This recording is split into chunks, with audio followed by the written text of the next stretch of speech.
And Pencroft returned to his work, not without uttering a sigh of regret, for every sailor is a born fisherman, and if the pleasure of fishing is in exact proportion to the size of the animal, one can judge how a whaler feels in sight of a whale.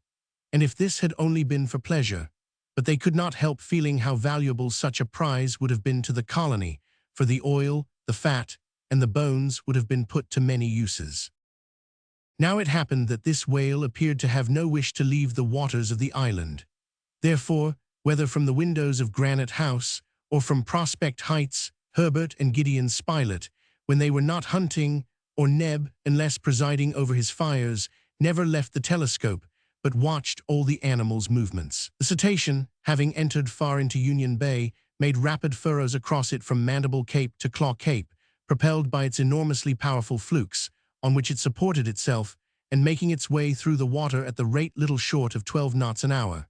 Sometimes also it approached so near to the island that it could be clearly distinguished. It was the southern whale, which is completely black, the head being more depressed than that of the northern whale. They could also see it throwing up from its air holes to a great height, a cloud of vapor, or of water, for strange as it may appear, naturalists and whalers are not agreed on this subject. Is it air or is it water which is thus driven out? It is generally admitted to be vapor, which, condensing suddenly by contact with the cold air, falls again as rain. However, the presence of this mammifer preoccupied the colonists. It irritated Pencroft especially, as he could think of nothing else while at work. He ended by longing for it, like a child for a thing which it has been denied. At night he talked about it in his sleep, and certainly, if he had had the means of attacking it, if the sloop had been in a fit state to put to sea, he would not have hesitated to set out in pursuit. But what the colonists could not do for themselves, chance did for them, and on the 3rd of May, shouts from Neb, who had stationed himself at the kitchen window, announced that the whale was stranded on the beach of the island. Herbert and Gideon Spilett, who were just about to set out hunting, left their guns, Pencroft threw down his axe, and Harding and Neb, joining their companions, all rushed towards the scene of action. The stranding had taken place on the beach of Flotsam Point, 3 miles from Granite House, and at high tide. It was therefore probable that the cetacean would not be able to extricate itself easily.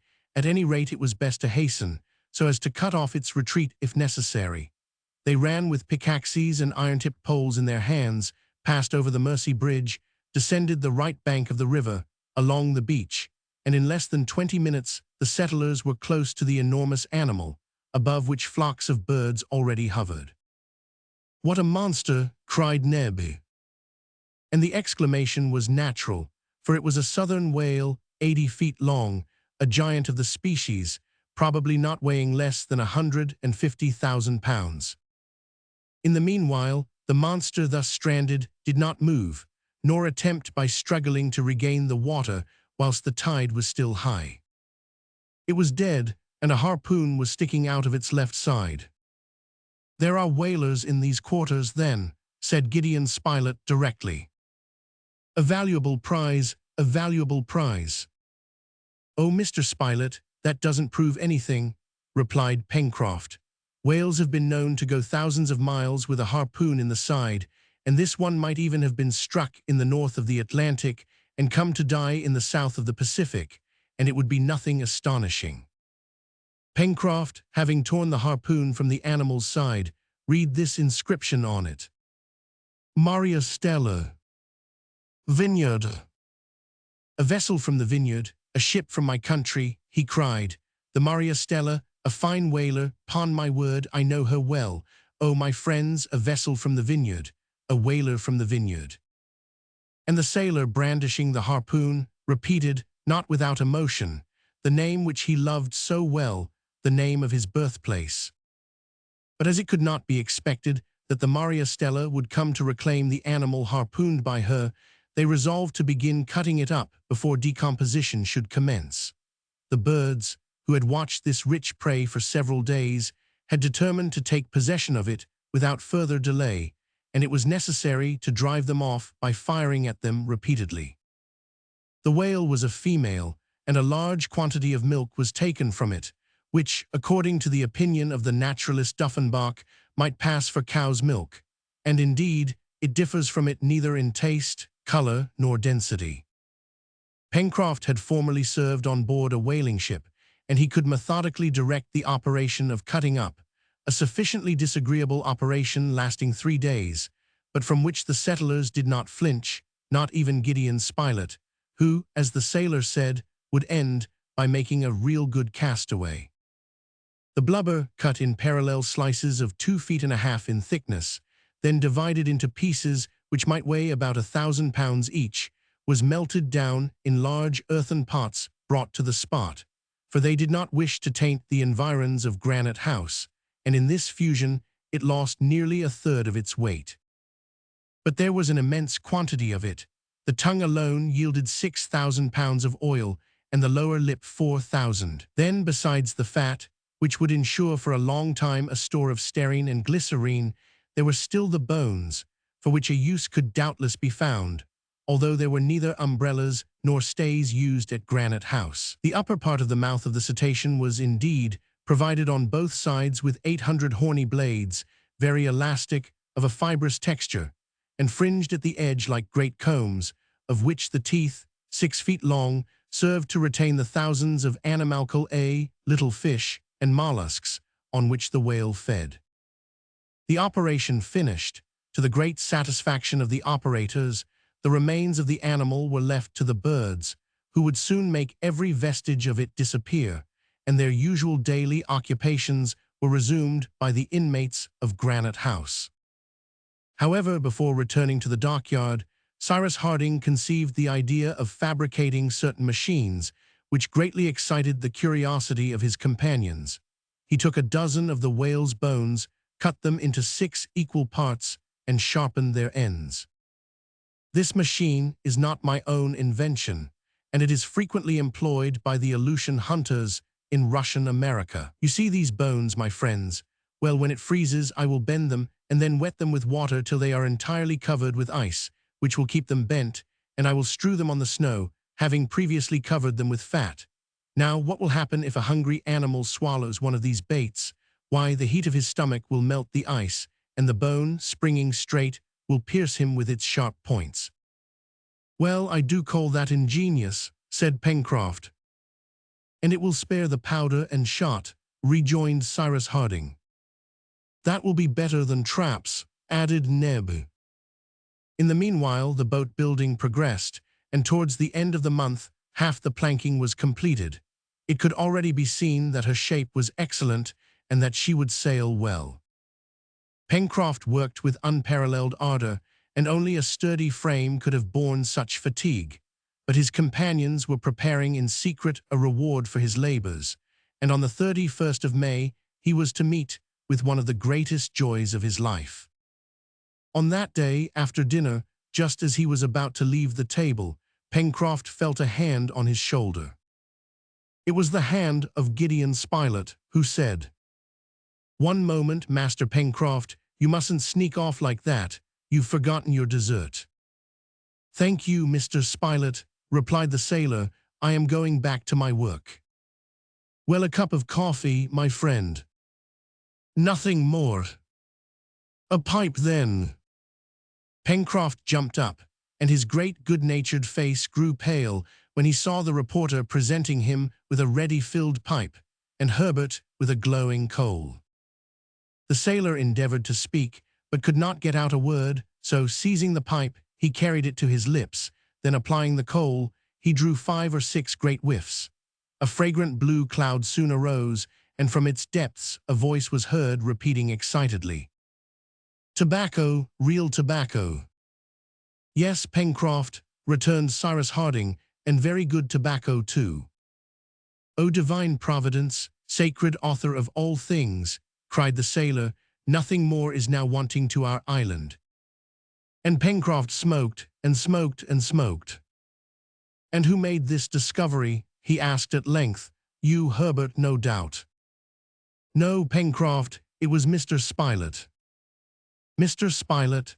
exclaimed the sailor, seizing the reporter, and clasping him to his breast with such a squeeze that he had never felt anything like it before. "Oh, Pencroft," said Spilett, recovering his breath at last, a truce for one moment.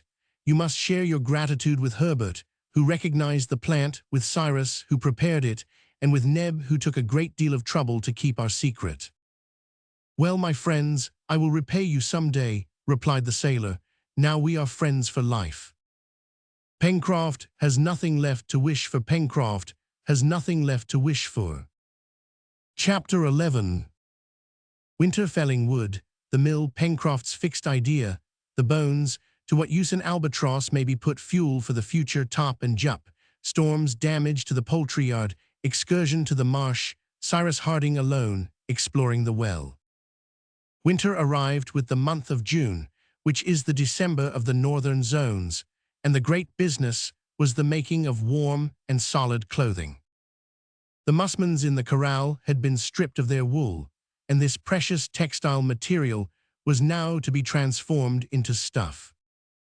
Of course, Cyrus Harding, having at his disposal neither carders, combers, polishers, stretchers, twisters, mule jenny, nor self-acting machine to spin the wool, nor loom to weave it, was obliged to proceed in a simpler way, so as to do without spinning and weaving. And indeed, he proposed to make use of the property which the filaments of wool possess when subjected to a powerful pressure of mixing together, and of manufacturing by this simple process the material called felt.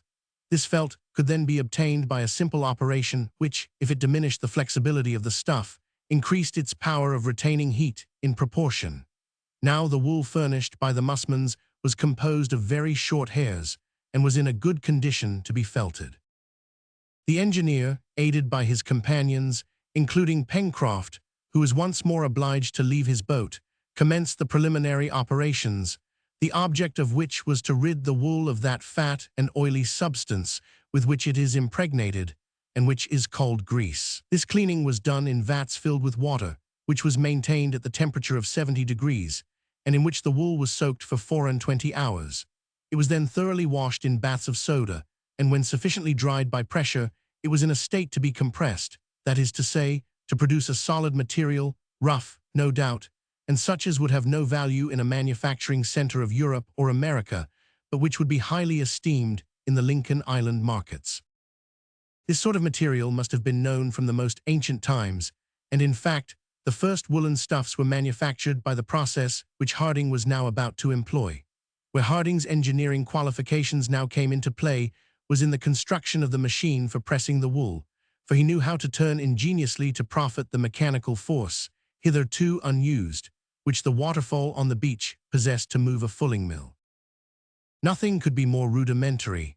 The wool was placed in troughs, and upon it fell in turns heavy wooden mallets. Such was the machine in question, and such it had been for centuries, until the time when the mallets were replaced by cylinders of compression, and the material was no longer subjected to beating, but to regular rolling. The operation, ably directed by Cyrus Harding, was a complete success.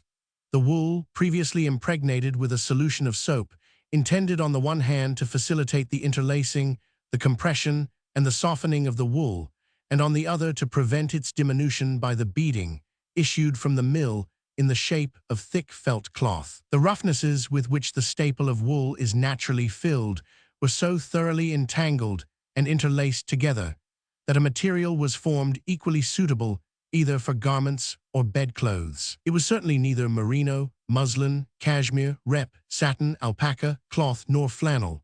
It was Lincolnian felt, and Lincoln Island possessed yet another manufacture. The colonists had now warm garments and thick bedclothes, and they could without fear await the approach of the winter of 1866-67. The severe cold began to be felt about the 20th of June, and to his great regret, Pencroft was obliged to suspend his boat building, which he hoped to finish in time for next spring. The sailor's great idea was to make a voyage of discovery to Tabor Island, although Harding could not approve of a voyage simply for curiosity's sake, for there was evidently nothing to be found on this desert and almost arid rock. A voyage of 150 miles in a comparatively small vessel over unknown seas could not but cause him some anxiety. Suppose that their vessel, once out at sea, should be unable to reach Tabor Island, and could not return to Lincoln Island, what would become of her in the midst of the Pacific, so fruitful of disasters. Harding often talked over this project with Pencroft, and he found him strangely bent upon undertaking this voyage, for which determination he himself could give no sufficient reason. "Now," said the engineer one day to him, "I must observe, my friend, that after having said so much in praise of Lincoln Island, after having spoken so often of the sorrow you would feel if you were obliged to forsake it, you are the first to wish to leave it." "Only to leave it for a few days," replied Pencroft. "Only for a few days, Captain, time to go and come back and see what that islet is like." "But it is not nearly as good as Lincoln Island." "I know that beforehand." "Then why venture there?" "To know what is going on in Tabor Island." "But nothing is going on there. Nothing could happen there." "Who knows? And if you are caught in a hurricane?" "There is no fear of that in the fine season," replied Pencroft. "But, Captain, as we must provide against everything, I shall ask your permission to take Herbert only with me on this voyage."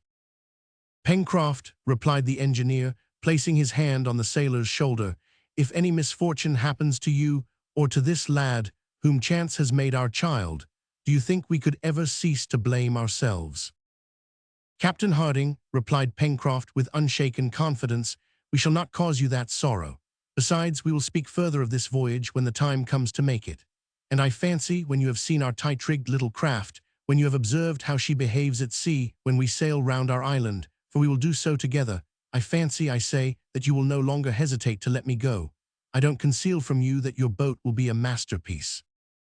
"Say our boat, at least, Pencroft," replied the engineer, disarmed for the moment. The conversation ended thus, to be resumed later on, without convincing either the sailor or the engineer. The first snow fell towards the end of the month of June. The corral had previously been largely supplied with stores, so that daily visits to it were not requisite, but it was decided that more than a week should never be allowed to pass without someone going to it. Traps were again set, and the machines manufactured by Harding were tried. The bent whalebones, imprisoned in a case of ice and covered with a thick outer layer of fat, were placed on the border of the forest at a spot where animals usually passed on their way to the lake. To the engineer's great satisfaction, this invention, copied from the Aleutian fishermen, succeeded perfectly.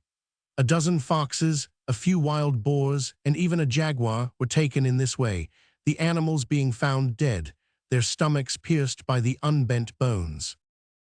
An incident must here be related, not only as interesting in itself, but because it was the first attempt made by the colonists to communicate with the rest of mankind.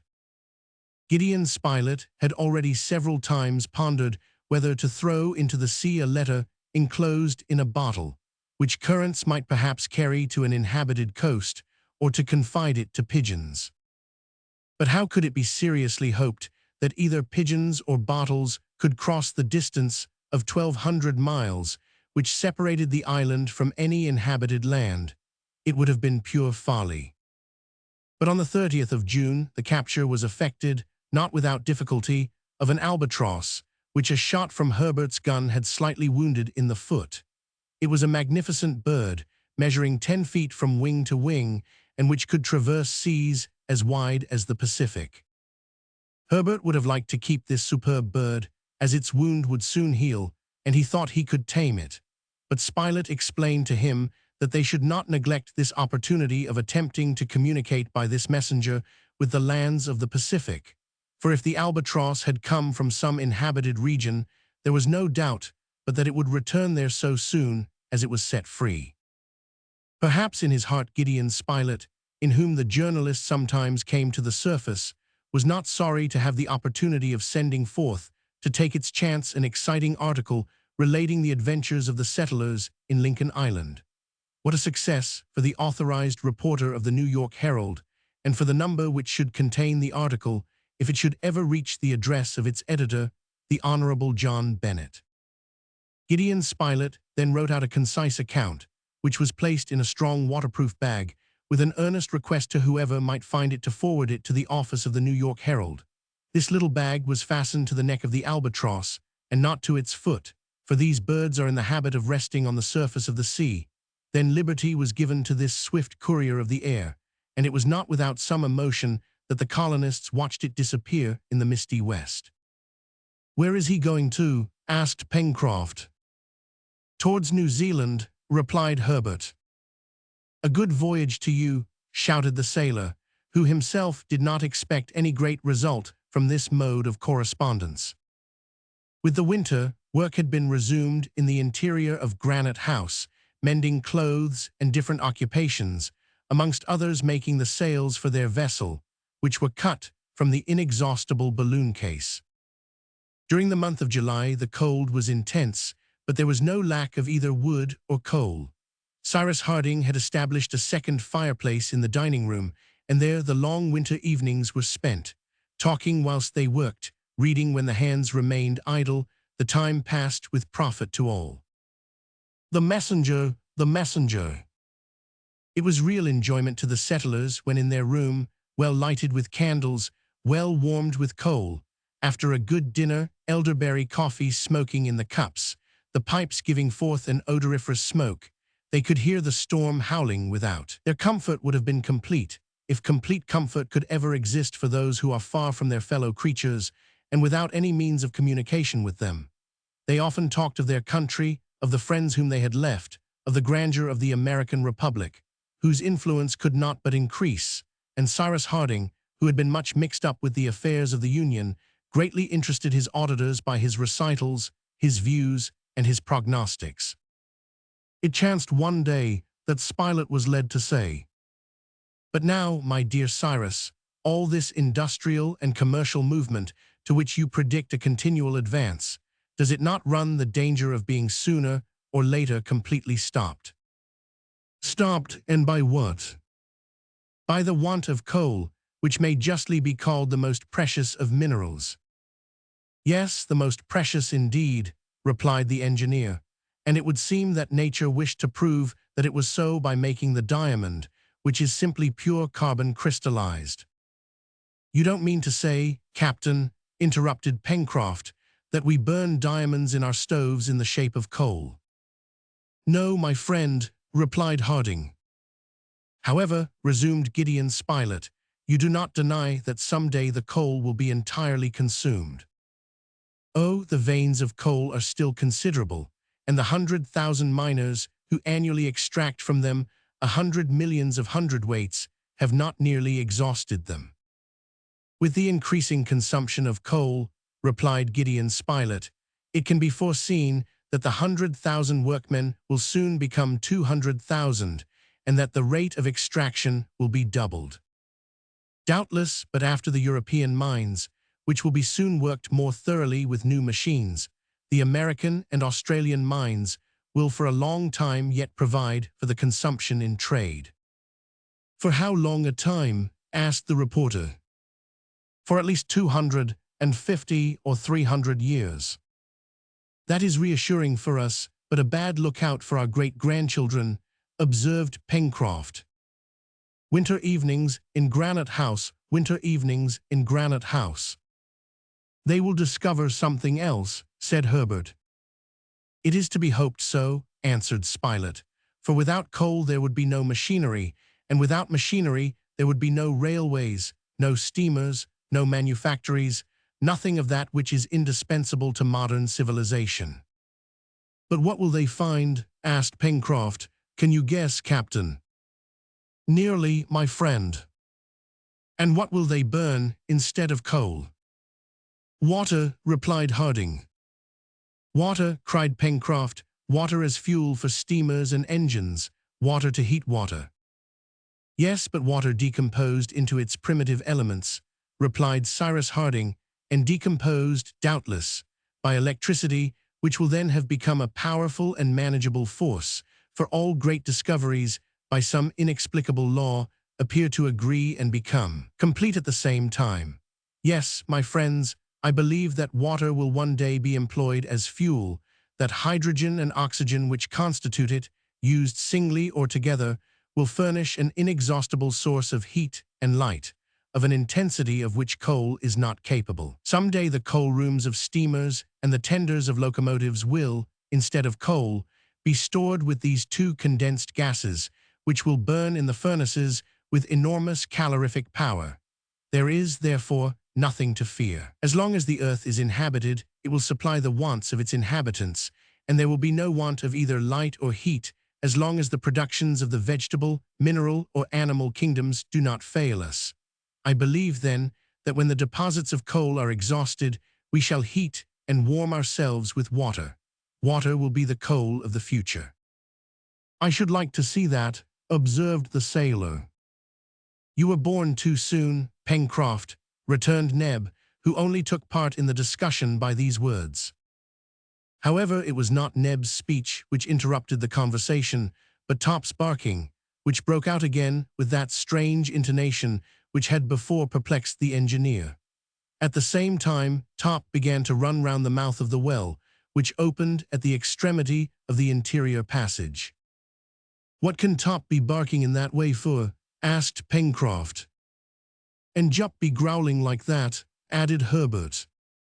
In fact, the orang, joining the dog, gave unequivocal signs of agitation, and singular to say, the two animals appeared more uneasy than angry. "It is evident," said Gideon Spilett, "that this well is in direct communication with the sea, and that some marine animal comes from time to breathe at the bottom." "That's evident," replied the sailor, "and there can be no other explanation to give.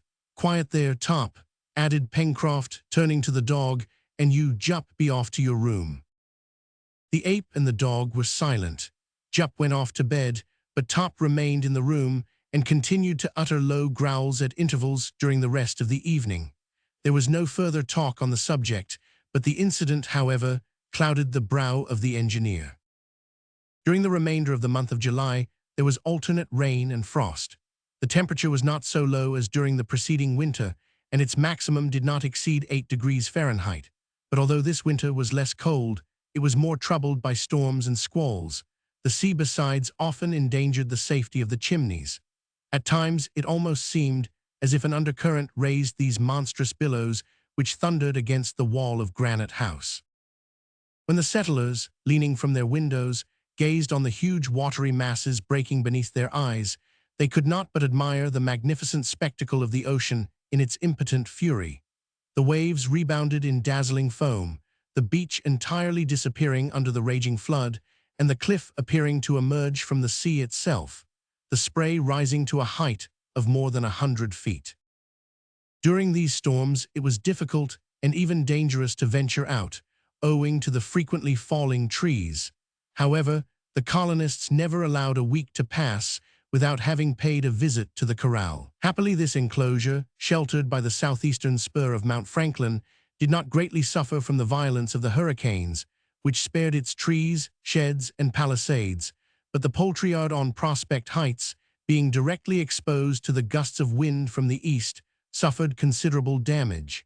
The pigeon house was twice unroofed, and the paling blown down. All this required to be remade more solidly than before, for, as may be clearly seen, Lincoln Island was situated in one of the most dangerous parts of the Pacific. It really appeared as if it formed the central point of vast cyclones, which beat it perpetually as the whip does the top, only here it was the top which was motionless and the whip which moved.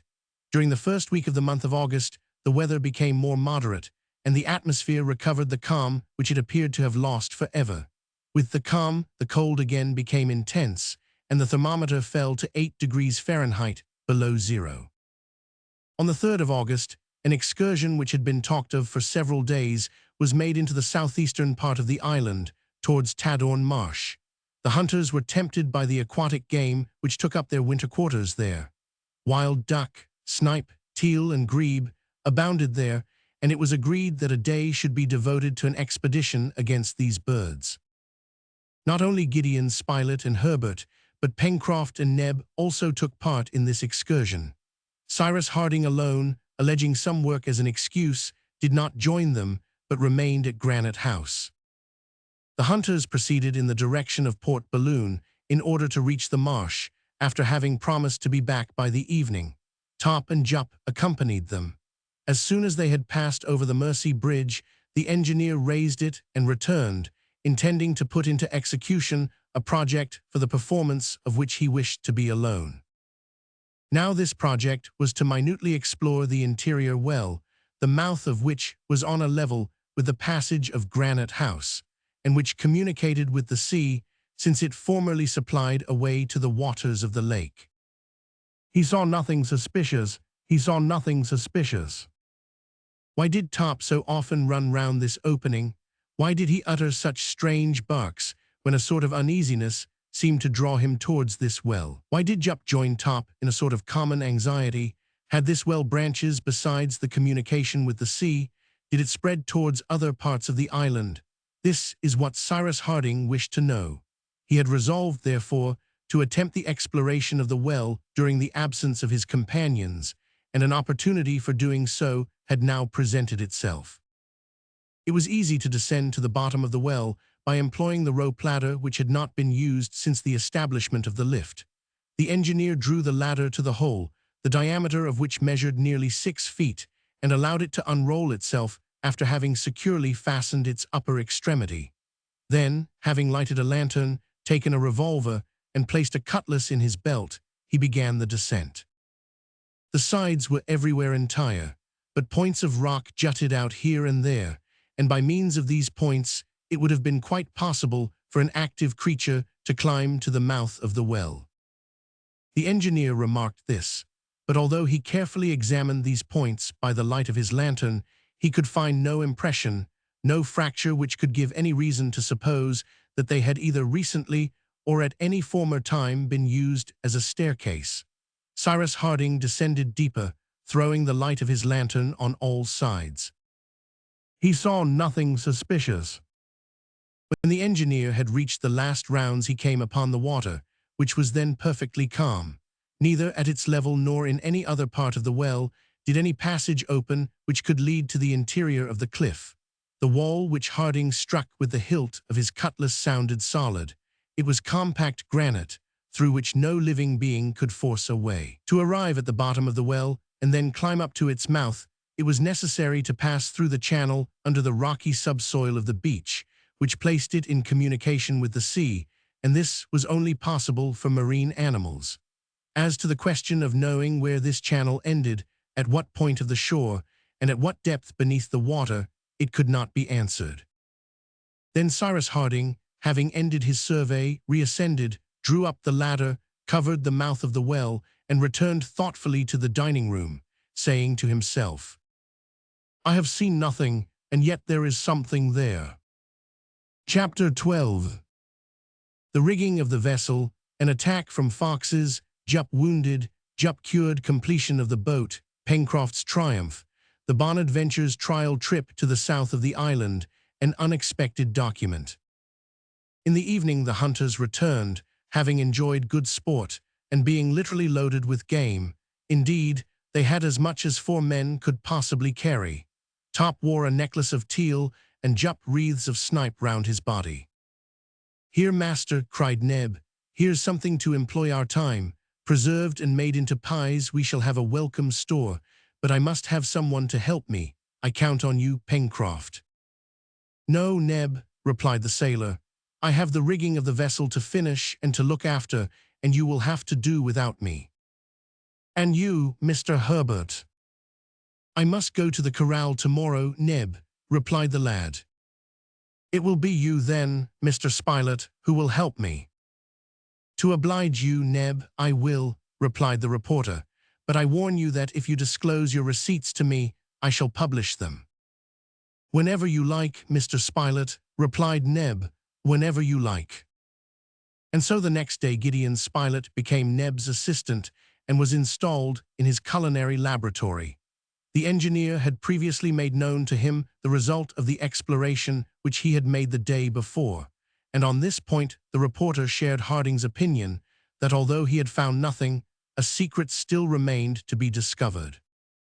The frost continued for another week, and the settlers did not leave Granite House unless to look after the poultry yard. The dwelling was filled with appetizing odors, which were emitted from the learned manipulation of Neb and the reporter.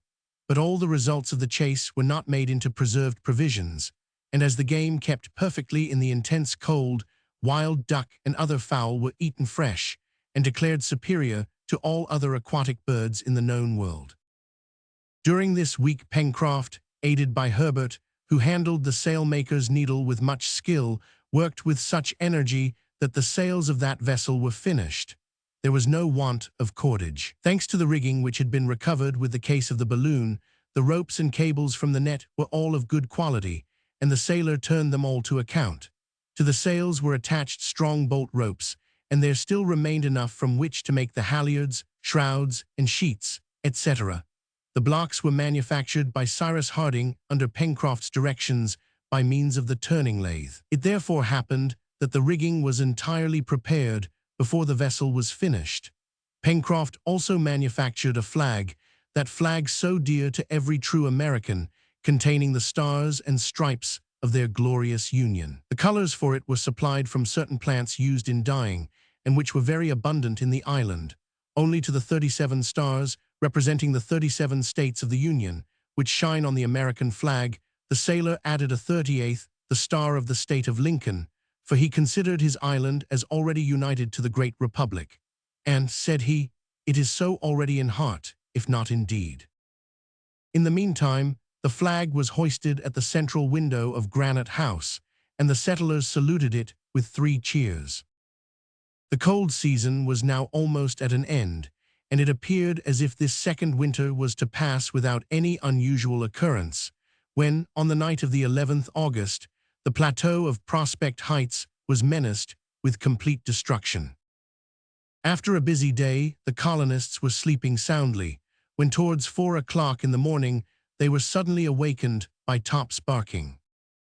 The dog was not this time barking near the mouth of the well, but at the threshold of the door, at which he was scratching as if he wished to burst it open.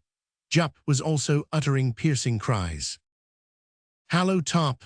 cried Neb, who was the first awake, but the dog continued to bark more furiously than ever. "What's the matter now?" asked Harding. And all dressing in haste rushed to the windows, which they opened.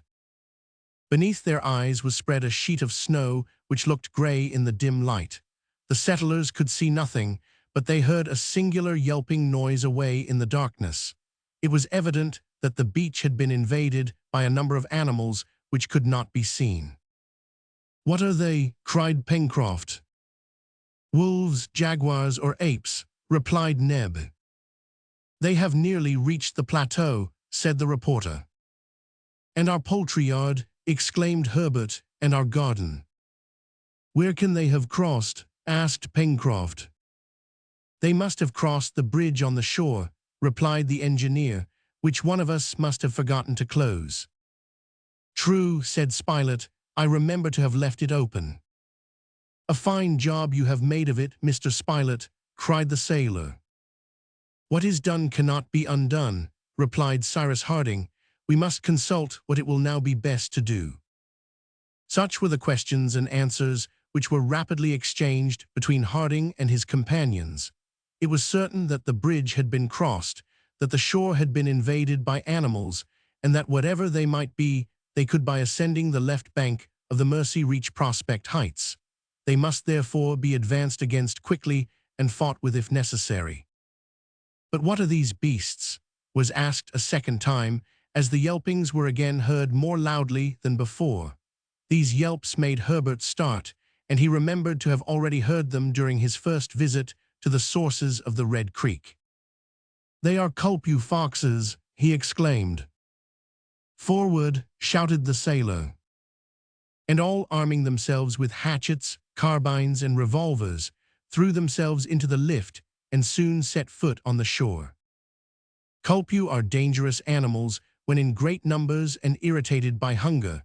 Nevertheless, the colonists did not hesitate to throw themselves into the midst of the troop, and their first shots, vividly lighting up the darkness, made their assailants draw back.